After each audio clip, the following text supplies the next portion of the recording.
সুপ্রিয় শিক্ষার্থী সবাইকে জানাচ্ছি আজকে রসায়ন ক্লাসের পক্ষ থেকে শুভেচ্ছা ও মোবারকবাদ।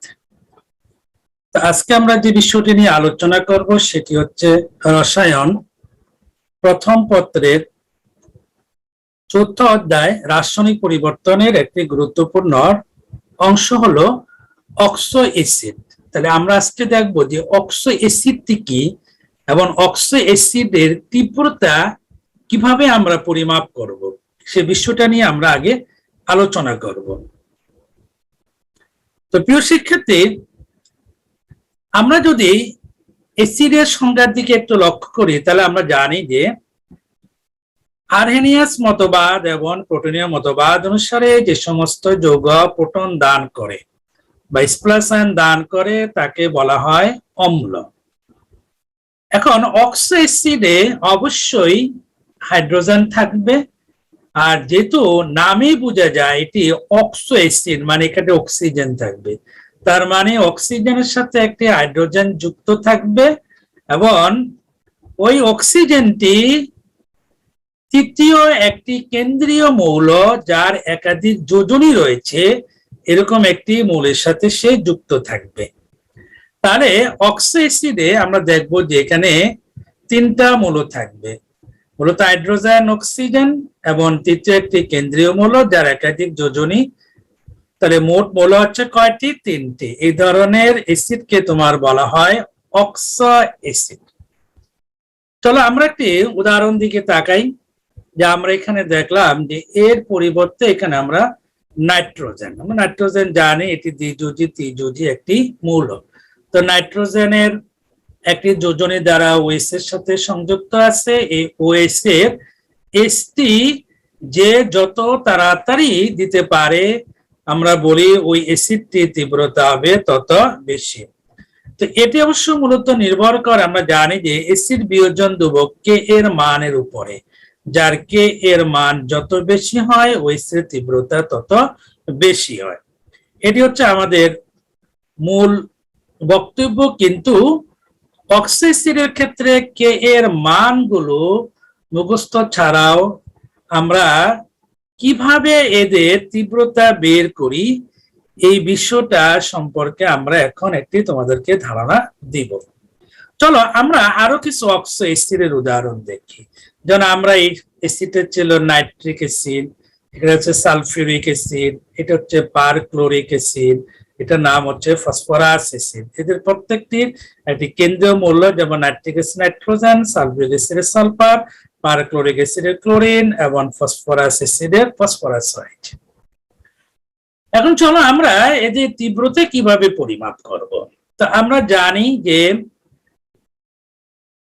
যদি আমাদের অক্সো অ্যাসিড গুলোর কেন্দ্রীয় পরমাণুটি যদি ভিন্ন হয়ে থাকে তাহলে আমরা কিভাবে এর তীব্রতা কে এর মান ছাড়া বের করতে পারি।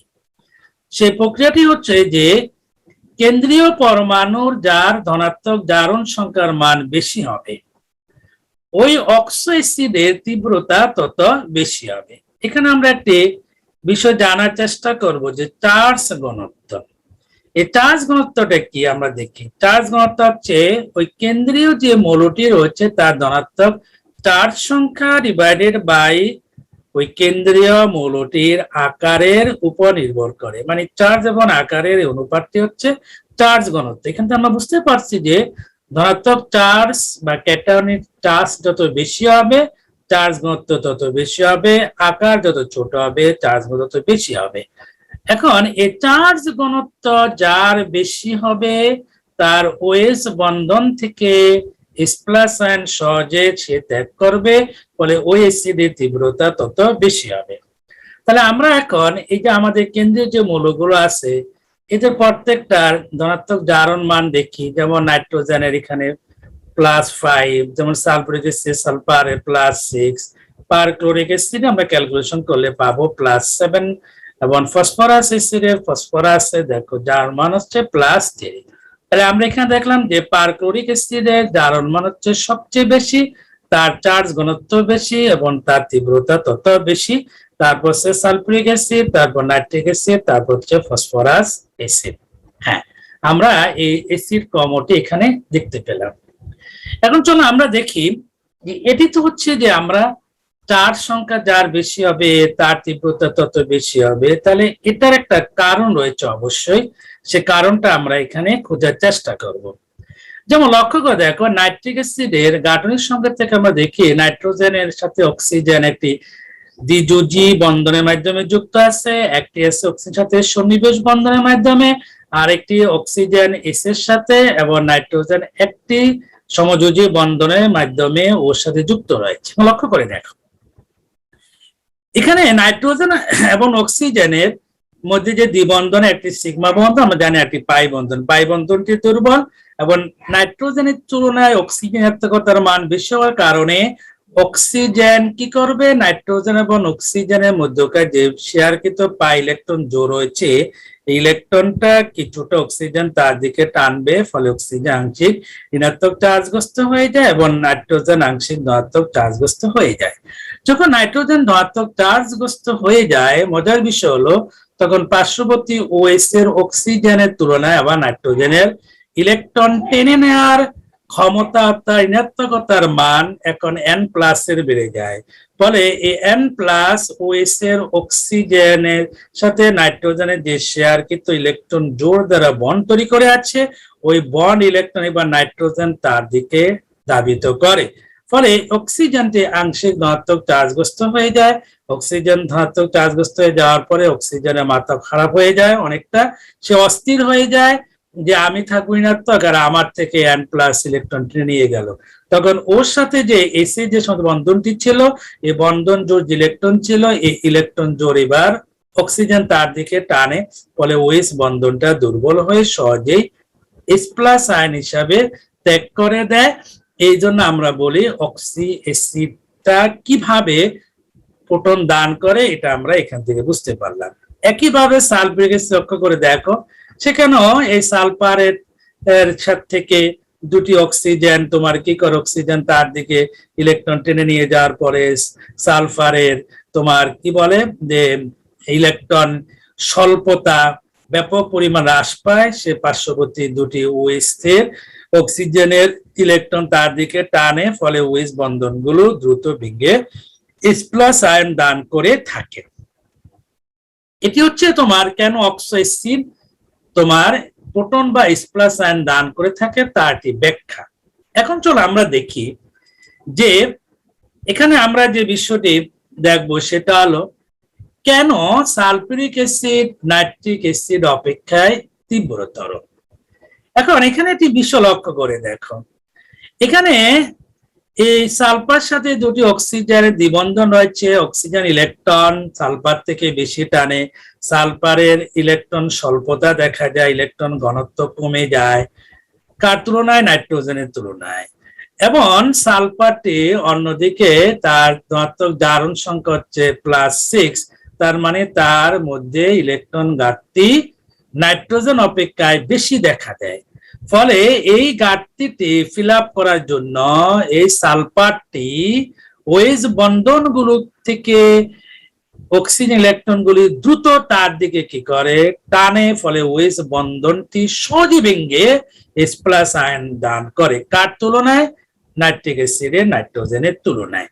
কারণ এখানে নাইট্রোজেনের সাথে একটা অক্সিজেন দ্বিবন্ধন রয়েছে, এখানে অক্সিজেন ইলেকট্রন তুলনামূলক সালফার থেকে কম টানে, আর এখানে সালফারের দুটি দ্বিবন্ধন থাকার কারণে বেশি টানার কারণে সালফারের প্রথমত ইলেকট্রন ঘনত্ব হ্রাস পায়, অন্যদিকে এটা জারণ মান যেহেতু +6 এবং দেখা যায় ইলেকট্রন স্বল্পতা আরো বেশি দেখা যায়, ফলে সে এই স্বল্পতা হ্রাস করার জন্য নাইট্রোজেনের তুলনায় ওএস এর বন্ধনের অক্সিজেন ইলেকট্রন তার দিকে কি করে ধাবিত করে, সহজে ওএস বন্ধন দুর্বল করে এস প্লাস আয়ন দিয়ে থাকে। এবার চলো আমরা দেখি আমাদের কেন্দ্রীয় মৌলটি যদি একই পরমাণু, যেমন এটা হলো সালফিউরিক অ্যাসিড, এখানে হচ্ছে তোমার সালফার জারণ মান +6, এটা সালফিউরাস অ্যাসিড, এখানে সালফারের জারণ মান +5, যেহেতু জারণ মান +6 বেশি এই জন্য সালফিউরিক অ্যাসিড সালফিউরিক অ্যাসিড অপেক্ষায় তীব্রতর। ঠিক একইভাবে নাইট্রিক অ্যাসিড এবং নাইট্রাস অ্যাসিডের মধ্যে নাইট্রিক অ্যাসিড তীব্রতা বেশি। এখানে আমরা তিনটি অ্যাসিড, চারটি অ্যাসিড দেখবো। এটার নাম হচ্ছে আমরা জানি পারক্লোরিক অ্যাসিড, এখানে জার্মান +6, এটাকে বলা হয় তোমার ক্লোরিক অ্যাসিড, এখানে জার্মান ক্লোরিনের +5, এটাকে বলা হয় তোমার ক্লোরাস অ্যাসিড, এখানে কোনে জার্মান +3, এটাকে বলে হাইপোক্লোরাস অ্যাসিড, এখানে কোন জার্মান +1। যেহেতু পারক্লোরিক অ্যাসিডের জার্মান সবচেয়ে বেশি, তাহলে পারক্লোরিক অ্যাসিডের তীব্রতা হবে সবচেয়ে বেশি। চলো আমরা সেই ক্রমটি দেখি। হ্যাঁ, তাহলে পারক্লোরিক অ্যাসিড, তারপর হচ্ছে তোমার ক্লোরিক অ্যাসিড, তারপর হচ্ছে ক্লোরাস অ্যাসিড, তারপর হচ্ছে তোমার হাইপোক্লোরাস অ্যাসিড। এবার আমরা কিছু ফসফরাসের অক্সি অ্যাসিড লক্ষ্য করি। আমরা জানি এটার নাম হচ্ছে ফসফরিক অ্যাসিড, এটার নাম হচ্ছে ফসফরাস অ্যাসিড, এবং এটার নাম হচ্ছে ফসফিনিক অ্যাসিড। তো এই তিনটি ফসফরাসের অক্সি অ্যাসিড ক্ষেত্রে দেখা যায় প্রথমটি জার্মান +5, পরেরটি +3, +1। সংগত কারণে আমরা জানি যার জারণ মান বেশি তার তীব্রতা বেশি। ঠিক আমরা এই ক্রমটি সাজিয়েছি, কিন্তু এই ক্ষেত্রে তার একটা ব্যাপক ব্যতিক্রম লক্ষ্য করা যায়। ব্যতিক্রমটি হচ্ছে ঠিক এই ক্রমটির উল্টোটি হবে তোমার এখানে ফসফরাসের অক্সি অ্যাসিডের ক্রম। তোমাদের কাছে এখন মনে হবে কেন? চলো আমরা সে কেনের জবাব দিতে থাকি। আমরা একটু আগে একটি বিষয় দেখেছিলাম যে চার্জ ঘনত্ব, চার্জ বাই সংখ্যা ডিভাইড বাই হচ্ছে তাদের আয়নের আকার। তার মানে ওই সূত্র দিয়ে আমরা এগুলো ব্যাখ্যা দিয়েছিলাম, কিন্তু এই সূত্র দিয়ে এখানে আমরা এই ফসফরাস অক্সি অ্যাসিড ক্ষেত্রে ব্যাখ্যা দেওয়া সম্ভব হচ্ছে না। এখানে আমরা প্রথমে একটি মহারাখার কৌশল দেখি, পরে আমরা এটার কারণটা ব্যাখ্যা করব। যেমন এখানে আমরা অনুপাত লিখেছি যে একটি অক্সি অ্যাসিডের মধ্যে কেন্দ্রীয় পরমাণুটি কয়টি অক্সিজেনের সাথে যুক্ত থেকে দ্বিবন্ধন গঠন করে সে দ্বিবন্ধন সংখ্যা, এবং কেন্দ্রীয় মৌলটির ওএস মূলকের সংখ্যার এই যে অনুপাতটা, যার যত বেশি হবে ওএস এর তীব্রতা তত বেশি হবে। তবে সমান হয়ে গেলে, দেখো ঘুরে ফিরে আবার জারণ মানে কথা এসেছে, তবে সমান হয়ে গেলে যার জারণ মান বেশি তার তীব্রতা তত বেশি। আসলে আমরা যে কৌশলগুলি বলি এগুলো হচ্ছে জাস্ট একটা বুদ্ধি, মরাকার কৌশল, কিন্তু প্রকৃত ব্যাখ্যা হচ্ছে অ্যাসিডের তীব্র না মৃদু, এগুলো তোমার ওই অ্যাসিডের অ্যাসিড বিয়োজন ধ্রুবক কে এর মানের উপরেই ভিত্তি করেই করা হয়ে থাকে। চলো আমরা দেখি এই কৌশল অনুযায়ী আমরা এটার ব্যাখ্যা দিব। যেমন আমরা এখানে দেখেছি যে ফসফিনিক অ্যাসিড, যেটা H3PO2 ফসফিনিক অ্যাসিড, তুমি দেখো এখানে ফসফরাসের সাথে অক্সিজেনের একটা দ্বিবন্ধন রয়েছে, তাহলে আমরা উপর হচ্ছে দ্বিবন্ধন সংখ্যা 1, আর একটা ওএস রয়েছে, ওএস সংখ্যা হচ্ছে 1, তাহলে এটা হচ্ছে n এর মান হচ্ছে 1। লক্ষ্য করে দেখো H3PO3 এটা হচ্ছে ফসফরাস অ্যাসিড, এখানে ফসফরাসের সাথে অক্সিজেনের একটা কি আছে দ্বিবন্ধন আছে, তাই 1 লিখলাম। এখন ওএস আছে এই একটা দুইটা, তাহলে 1/2 হাফ, তাহলে n এর মান এত। আর H3PO4 ফসফরিক অ্যাসিড ক্ষেত্রে দেখা যায় দ্বিবন্ধন একটা, কিন্তু ওএস একটা দুইটা তিনটা, এই তিনটা আছে বলে এর n এর মান হচ্ছে কত তোমার 1/3। তো সঙ্গত কারণ আমরা জানি যে 1/3 হচ্ছে 1 এবং হাফের চাইতে কম, তাহলে আমরা বলতে পারি H3PO4 এটা যেহেতু n এর মান কম, তাহলে ফসফরিক অ্যাসিডের তীব্রতা কম। তারপর হচ্ছে হাফ H3PO3, তারপর 1 যেহেতু সবচেয়ে বেশি, তাহলে H3PO2 ফসফিনিক অ্যাসিডের তীব্রতা সবচেয়ে বেশি। তা আমরা এখানে এই সূত্রটি প্রয়োগ করে এই ফসফরাসের অক্সি অ্যাসিডের তীব্রতা ব্যাখ্যা করতে পারি। এটা চলো এটা কারণ দেখি আমরা। এখানে কিন্তু প্রত্যেকটা ফসফরাসের সাথে একটা করে অক্সিজেন যুক্ত আছে, এবং এই অক্সিজেন ফসফরাস থেকে ইলেকট্রন টানে। বুঝার জন্য খেয়াল করো, এখন মনে করো এই ফসফরাসের ইলেকট্রন হ্রাস পেয়ে 50 হয়ে গেল। বুঝার জন্য মানে অক্সিজেনটি ফসফরাসের ইলেকট্রন এই যে টানার কারণে প্রত্যেকটা ফসফরাসের ইলেকট্রন ঘনত্ব হ্রাস পেয়ে 50 হয়ে গেল। আচ্ছা 50 না, আমি একটু সহজ করে বলার জন্য বুঝাই, সেটা হলো যে এটা হয়ে গেল মনে করো 60।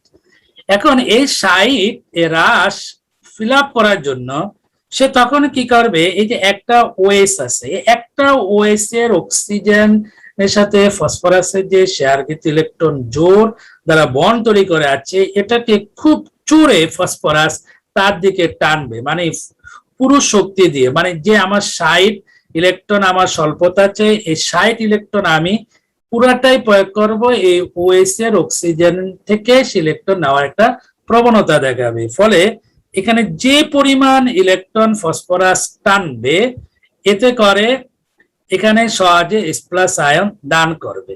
কিন্তু এটা লক্ষ্য করে দেখো, H3PO3 একই ফসফরাসের মনে করো 60, এখানে ওএস কয়টা আছে, দুইটা, তো দুইটা ওএস মিলে ভাগ করে এটা 30 দিল, এটা 30 দিল, তাহলে এখানে 30-30, তাহলে দেখা যায় এখানে যতটা পোলারিটি সৃষ্টি হয়, এখানে পোলারিটি তার চেয়ে কি হয়, একটু কম সৃষ্টি হয়। ফলে এই ওএস বন্ধনটি ভেঙে H+ আয়ন তোমার এটার চাইতে কি দেয়, কম দেয়, এই জন্য এটার চাইতে এটা হচ্ছে তোমার মৃদু। আর যদি আমরা H3PO4 দিয়ে লক্ষ্য করি, তাহলে এখানে 3টি ওএস রয়েছে, দেখো, তাহলে এই যে 60 আমরা যে বললাম ইলেকট্রন ঘনত্ব হ্রাস পেয়ে তার 60 হবে, তো 60টি 3টি ভাগ করে 3-20-60, তাহলে প্রত্যেকটা 20-20 করে পেলো, আর এখানে পেলো প্রত্যেকটা 30 করে, আর এখানে পুরোটাই পেলো কি 60। তাহলে আমরা দেখলাম এই 3টি ওএস এর মধ্যে যে ওএস রয়েছে, ওএস এর অক্সিজেন রয়েছে, অক্সিজেনটি ইলেকট্রন ফসফরাস তার দিকে টানতে গিয়ে এখানে দেখা যায় যে ওএস গুলোর পোলারিটির মান তুলনামূলকভাবে অনেকটা কমে যায়। ফলে ওএস বন্ধনটি সহজে ভাঙ্গে না, বা ভাঙ্গে কম পরিমাণ, এবং কম পরিমাণ H+ আয়ন দিয়ে থাকে। এই জন্য আমরা বলতে পারি ফসফরিক অ্যাসিডের তীব্রতা হচ্ছে কম। তো প্রিয় শিক্ষার্থী, বিষয়টা আবার লক্ষ্য করে দেখো, যদি আমরা এখানে ব্যাখ্যা আমরা দিতে চাই, তাহলে আমাদের ব্যাখ্যাটা হলো যে প্রত্যেকটি ফসফরাসের ক্ষেত্রে দেখা যায় যে একটি অক্সিজেন ইলেকট্রন টানার কারণে এখানে সম পরিমাণ ইলেকট্রন ঘাটতি দেখা গিয়েছে। মনে করো আমি বোঝানোর জন্য বললাম যে 60, মনে করো এই পরিমাণ ইলেকট্রন ঘাটতি দেখা গেল, এই 60 পুরোটাই সে ওএস এর অক্সিজেন থেকে টানার প্রবণতা দেখাবে। ফলে এই ওএস টার মধ্যে পোলারিটি বেশি হবে, ফলে ওএস এর H বন্ধনটা দ্রুত ভেঙে H+ দেবে। আর এটার একই পরিমাণ 60 দুটি ওএস 30-30 করে ভাগ করে নিয়ে এই বন্ধন বিভাজন করলো, এতে ওএস গুলোর মধ্যে পোলারিটি তুলনামূলকভাবে এর তুলনায় কম হবে, ফলে এটার তুলনায় কম বিয়োজিত হবে। সর্বশেষ H3PO4 এর মধ্যে যে আমরা বললাম একই পরিমাণ 60, 3টি ওএস তোমার 3-20-60 করে বিভক্ত হওয়ার কারণে এখানে ওএস গুলোর মধ্যে পোলারিটি তুলনামূলকভাবে আরো কম হবে, ফলে সে অল্প পরিমাণ H+ আয়ন দিয়ে থাকে। এই জন্য আমরা বলি H3PO4 ফসফরিক অ্যাসিডের তীব্রতা অন্যগুলোর চাইতে কম।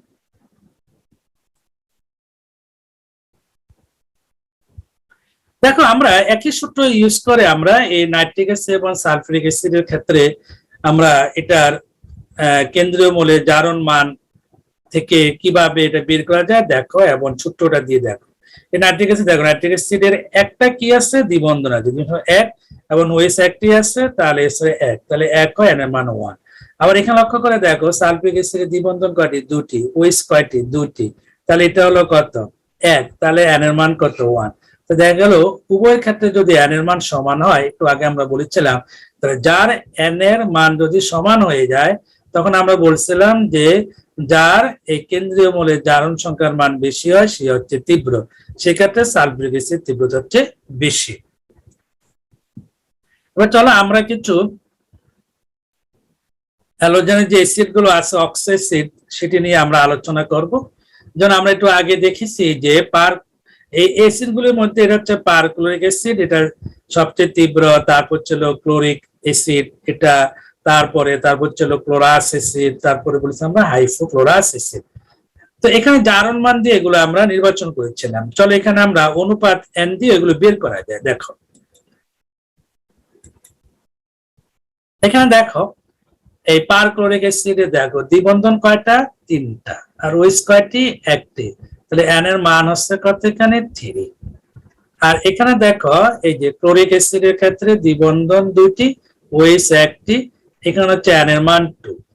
আর যদি আমরা এটা লক্ষ্য করি, তাহলে এখানে দ্বিবন্ধন কয়টি, একটি, আর ওএইচ হলো একটি, এন এর মান 1। যদি এটা আমরা হাইপোক্লোরাইসিসের ক্ষেত্রে প্রয়োগ করি তাহলে দেখো এখানে দ্বিবন্ধন নাই, তাই 0। এটা হচ্ছে কত, নিচে ওএইচ একটি 1, তাহলে এন এর মান কত, 0। তাহলে আমরা বলতে পারি না এন এর মান 3 সবচেয়ে বেশি, তাই কোয়ারকুলিক অ্যাসিড তীব্র, এন এর মান 2, তারপরে এটা এন এর মান 1, তারপরে এটা এন এর মান 0, তা সবচেয়ে মৃদু হলো এটা। তাহলে এটা আমরা অনুপাত এন দিয়েও আমরা অক্সাইড গুলোর ক্ষেত্রে তীব্রতা বের করার একটা মরাকার কৌশল হিসাবে ব্যবহার করতে পারি। যে আমরা এই ক্রমটা আমরা আগে দেখেছি, এখনো এই অনুপাত দিয়েও এটা বুঝতে পেলাম। এবার চলো আমরা দেখি যে কেন্দ্রীয় পরমাণুর জারণ সংখ্যা যদি সমান হয়ে যায়, ভিন্ন কেন্দ্রীয় পরমাণু জারণ সংখ্যার মান যদি ভিন্ন হয়ে যায় তখন আমরা কি করব। এখন আমরা জানি যে চার্জ ঘনত্ব হচ্ছে চার্জ বাই কি, আকার। তাহলে আকার যত ছোট হবে চার্জ ঘনত্ব বেশি হবে, চার্জ ঘনত্ব যত বেশি হবে এবং ওএইচ বন্ধনটা খুব দ্রুত ভেঙে সহজে আমরা জানি H+ আয়ন দিবে, তার তীব্রতা তত বেশি হবে। তো এখানে দেখো আমরা নাইট্রিক অ্যাসিড এবং ফসফরাস অ্যাসিডের মধ্যে নাইট্রোজেনের জারণ, নাইট্রাস অ্যাসিডের জারণ মান +3, এখানে ফসফরাস অ্যাসিডের ফসফরাস জারণ মান +3। তো উভয় ক্ষেত্রে যেহেতু 3 আমরা জানি নাইট্রোজেন এবং ফসফরাসের মধ্যে নাইট্রোজেনের আকার কি ছোট ছোট, তাই এর তীব্রতা হচ্ছে তোমার কি বেশি। ঠিক একইভাবে নাইট্রিক অ্যাসিড ফসফরিক অ্যাসিডের মধ্যে উভয় জারণ মান +5, যেহেতু নাইট্রোজেন ছোট ফসফরাস হচ্ছে বড়, অর্থাৎ নাইট্রিক অ্যাসিড ফসফরিক অ্যাসিড হবে তীব্রতর। এখানে আমরা তিনটা অ্যাসিড দিকে লক্ষ্য করি। আমাদের প্রথম অ্যাসিডটা নাইট্রিক অ্যাসিড, আমরা জানি HNO3, এটি হচ্ছে আমাদের পরিচিত একটি নাইট্রিক অ্যাসিড। আর SPO3 এটা নাম হচ্ছে তোমার মেটাফসফরিক অ্যাসিড। এই যে SPO3 এটার নাম হচ্ছে মেটাফসফরিক অ্যাসিড। ASO3 এটা নাম হচ্ছে হাইড্রোজেন আর্সেনাইড। তো উভয়ের কেন্দ্রীয় মৌলের জারণ মান হচ্ছে তোমার কত, +5, যেহেতু আমরা জানি নাইট্রোজেনের আকার ছোট, তারপরে ফসফরাস, তারপরে আর্সেনিক। সেই হিসাব ক্রম অনুসারে এদের আমরা ক্রমটা দেখতে পেলাম। এবার চলো আমরা এই নাইট্রিক অ্যাসিড এবং এই যে আমরা ফসফরিক অ্যাসিড আমরা দেখেছি যে এখানে উভয় জারণ মান +5 আমরা দেখেছি, এবং উভয়ের মধ্যে দ্বিবন্ধন একটি করে অক্সিজেনের সাথে রয়েছে, এবং উভয় জারণ মান যখন সমান সমান এখন এবং তাদের ইলেকট্রন ফসফরাস তার দিকে টানে। মনে করো বোঝার জন্য যে এখানে এই ফসফরাস এবং নাইট্রোজেন এর মধ্যে দেখা যায় নাইট্রোজেন যেহেতু আকারটা কি ছোট, তাই ঋণাত্মকতার মান থাকে বেশি, কার তুলনায়, ফসফরাসের তুলনায়। ফলে এই নাইট্রোজেন একটি ওএইচ এর ইলেকট্রন তার দিকে টানে।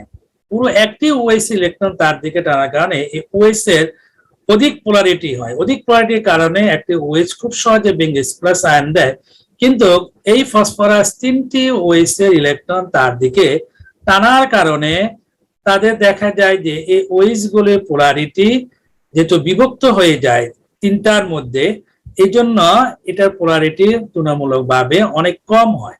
আর কম হওয়ার কারণে সেই H+ আয়ন কম দেয়, তাই তার তীব্রতা কম হয়ে থাকে।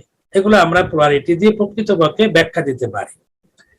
এছাড়া আমরা এন এর মান থেকে ওইটার আমরা ব্যাখ্যা দেখেছি যে এটা দ্বিবন্ধন যেহেতু একটা আছে, ওএইচ একটি রয়েছে, এন এর মান 1। এখানে হচ্ছে দ্বিবন্ধন একটি, ওএইচ হচ্ছে 3টি, এন এর মান হচ্ছে 1/3, যেহেতু এন এর মান 1 বেশি, এটা হচ্ছে কম, তাই এটা দিয়ে ব্যাখ্যা দেওয়া যায়। এবং এটা আমরা তাহলে আমরা অনুপাতের সূত্র থেকে দেখতে পেলাম যে নাইট্রিক অ্যাসিড ফসফরিক অ্যাসিড অপেক্ষায় তীব্রতর। এখন দেখো আমরা দেখব যে হাইপোহ্যালাস অ্যাসিড কি। হাইপোহ্যালাস অ্যাসিড হচ্ছে তোমার অক্সিসিডের তোমার তৃতীয় যে মৌলটি বা কেন্দ্রীয় মৌলটি যদি হ্যালোজেন হয় তাহলে ওই অক্সিসিড গুলোকে বলা হয় হাইপোহ্যালাস অ্যাসিড। তো আমরা এখানে একটি হাইপোহ্যালাস অ্যাসিডের সাধারণ সংকেত লিখেছি। এখানে এই ওএইচ বন্ধনটি যত সহজে বিয়িত হয় H+ আয়ন দিবে, ওএইচের তীব্রতা তত বেশি হয়ে থাকে। তাহলে এটা নির্ভর করে হ্যালোজেনের তড়িৎ ঋণাত্মকতার উপরে। এই হ্যালোজেনটির ঋণাত্মকতার মান যত বেশি হবে অক্সিজেন অপেক্ষায়, তাহলে অক্সিজেন এবং হ্যালোজেনের মধ্যকার শেয়ারকৃত ইলেকট্রন জোড় হ্যালোজেন তার দিকে দ্রুত টানবে, ফলে এখানে ওএস বন্ধনটি সহজে ভেঙে H+ আয়ন দিবে এবং ওই হাইফোহ্যালাস অ্যাসিড গুলোর তীব্রতা তত বেশি হয়ে থাকে। তা আমরা দেখেছি যে হ্যালোজেন গুলোর মধ্যে ফ্লোরিন, ক্লোরিন, ব্রোমিন, আয়োডিনের মধ্যে ফ্লোরিনের ঋণাত্মকতার মান সবচেয়ে বেশি, তারপরে ক্লোরিন, তারপরে ব্রোমিন, তারপরে আয়োডিন। তাহলে এই ক্রম অনুসারে তাহলে আমরা দেখতে পাই যে হাইফোক্লোরাস অ্যাসিড এবং হাইফ্রোব্রোমাস অ্যাসিড, হাইফ্রো আয়োডাইড অ্যাসিডের মধ্যে দেখা যায় যে ঋণাত্মকতার ক্রম অনুসারে যেহেতু ফ্লোরিনের ঋণাত্মকতার মান বেশি, তাহলে হাইফোক্লোরাস অ্যাসিডটি হচ্ছে তোমার হাইফোহ্যালাস অ্যাসিডের মধ্যে, এই তিনটির মধ্যে সবচেয়ে তীব্র, তারপর হচ্ছে হাইফোব্রোমাস অ্যাসিড, তারপর হচ্ছে হাইফো আয়োডাইড অ্যাসিডটি। অনুরূপভাবে তোমরা নিজেরা এই তিনটি যৌগের তীব্রতা ক্রম অনুরূপভাবে তোমরা সাজাতে পারবে যে এই অ্যাসিড গুলো হচ্ছে তোমার পার ক্লোরিক অ্যাসিড, পার আয়োডিক অ্যাসিড, পার ব্রোমিক অ্যাসিড।